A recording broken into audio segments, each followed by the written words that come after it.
Si Ian Lim nakipagsagutan kay Paolo Abilino. Nilinaw na dapat hindi ipagtanggol si Kim Chiu. Pero bago tayo magpatuloy mga kaibigan, please don't forget to like and subscribe and pahit na rin po ng notification bell.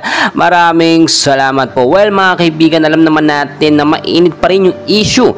Ito nga pong si Ian Lim at si Iris Lee, no? At ang sinasabi, no, ay pinagsabay nga daw po. At hindi lamang po yan, hindi daw po dapat ipagtanggol ni Paolo Abilino itong si Kim Chiu dito kay si Ian Lim, dahil si Kim Chiu mismo ang nakipaghiwalay at hindi si Kim Chiu. Kung titignan po ninyo, alam naman natin, no, ay talagang may ugnayan na or nagkakamabutihan na itong si Paolo Abilino at si Kim Chiu. Pero syempre hindi dapat ganun ang sabihin ni si Ian Lim, dahil kahit pa paano may pinagdaanan sila at naging ex niya itong si Kim. Kung titignan nyo rin, no, si Iris Lee naman ngayon lamang din inilabas sa publiko yung kanilang mga pictures na larawan na magkakasama, at ang sinasabi pa noon ay pinagsabay ni Ian Lim. Siyempre bilang kaibigan na talagang nanliligaw itong si Paolo kay Kim Chiu, ay magagalit talaga itong si Paolo. Alam naman natin na si Paolo Abilino ay milihim na pagtingin dito kay Kim Chiu at ipinagtatanggol niya ito sa mga nanloloko sa kanya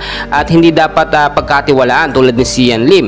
Well mga kaibigan, para sa akin, no, ay dapat lang naman yung ginawa ni Paolo na ipagtanggol. Pero maling-mali yung sinasabi po dito ni Ian Lim na hindi na dapat ipagtanggol si Kim Chiu dahil siya daw ang unang nagloko at nakipaghiwalay.